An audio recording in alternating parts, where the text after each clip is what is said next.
നമ്മളിപ്പോൾ രാമേശ്വരം പാമ്പൻ പാലം ഉണ്ടല്ലോ, പാമ്പൻ പാലത്തിൻ്റെ താഴെ ആ ഒരു മീൻ ലേല വിശേഷങ്ങളൊക്കെ ഒന്ന് കവർ ചെയ്യാൻ വേണ്ടിയാണ് വന്നിട്ടുള്ളത്. ഇവിടുത്തെ അതിൻ്റെ വ്യത്യാസം എങ്ങനെയുണ്ട്? കൊള്ളാമോ? തിരക്കുണ്ടോ? തിരക്കുണ്ടെന്നാണ് ഡയറി പറഞ്ഞത്.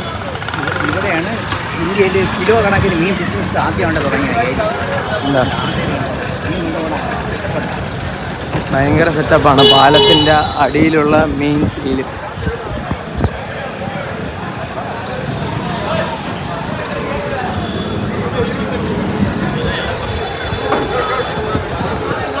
ഫ്രഷ് മീനുകൾ.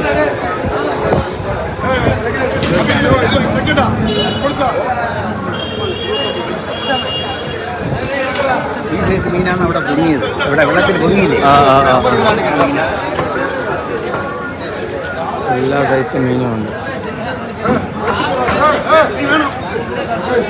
കണവയുണ്ട്. ഇതെന്ത് പേര്?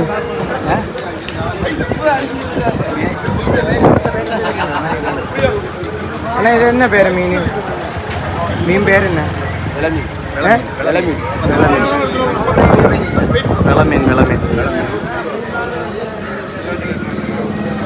ഓക്കെ, നമുക്ക് അങ്ങോട്ട് പോവാം. ഇതൊക്കെ ചെറിയ തട്ട് ഐസ് പ്ലാന്റ്സ് ഒക്കെ കാണാൻ പറ്റും. ഇവിടെ ഉണക്ക മീൻ വിൽക്കുന്നുണ്ട് കേട്ടോ. സ്രാവിൻ്റെ ഉണക്ക മീനും ഉണ്ട് ഇവിടെ. അതുപോലെ തന്നെ മീൻ, ഇത് ഉണക്ക മീനിന് വേണ്ടിയുള്ള സെറ്റപ്പാണ്.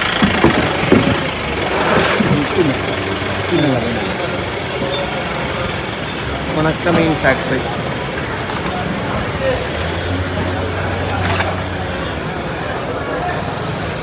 അത് കഴിഞ്ഞ് നമ്മൾ കുറച്ചുകൊണ്ട് ഫ്രണ്ടിലോട്ട് പോകുന്ന സമയത്ത് ഇവിടെയും അതുപോലെ തന്നെ മീൻ, ഉണക്കമീൻ, പാലത്തിൻ്റെ അടിയിൽ സംഭവമുള്ള രക്ഷയില്ല. അടിയിൽ റെസ്റ്റോറൻറ്റ് ചായയും കുറച്ച് ഫ്രൂട്ട്സ് ഐറ്റംസൊക്കെ സെയിൽ ചെയ്യുന്നുണ്ട്. ഇവിടെ ലേലം നടക്കുന്നുണ്ട്.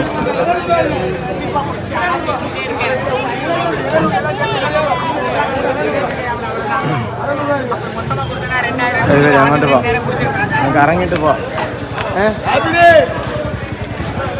ലേലത്തിനിടയിൽ പോയാൽ നമ്മൾ തെറി വിളിക്കും.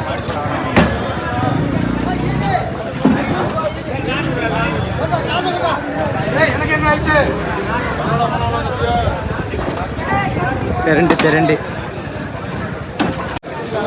ഇറച്ചി,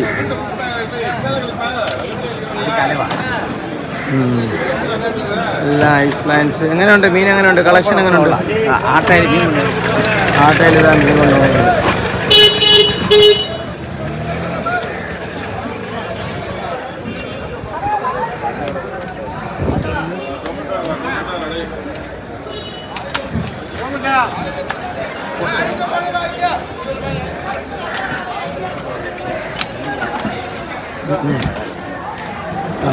ഇവിടെയും തരണ്ടി തന്നെ. വലിയ മീൻ കട്ട് ചെയ്യണമുണ്ടായിരുന്നു, കൊള്ളായിരുന്നു. അതിൻ്റെ മുള്ള് കട്ടി തന്നെയാണ് 10 രൂപ.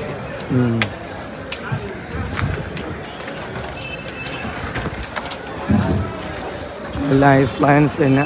അങ്ങോട്ടെല്ലാം ഉണ്ടോ എന്താ? എന്നിട്ട് അതിലേക്കൂടെ ഇറങ്ങിയിട്ടങ്ങ് പോവാം.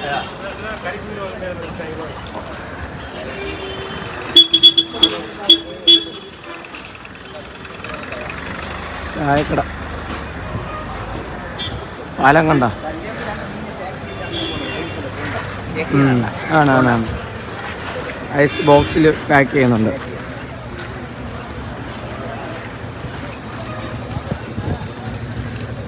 അതാ പാക്ക് ചെയ്യുന്നുണ്ട്.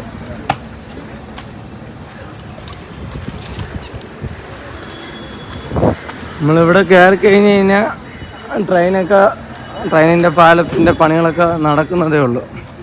പുതിയ റെയിൽവേ ട്രാക്കൊക്കെ ആണെങ്കിൽ നമുക്ക് കാണാനും പറ്റും.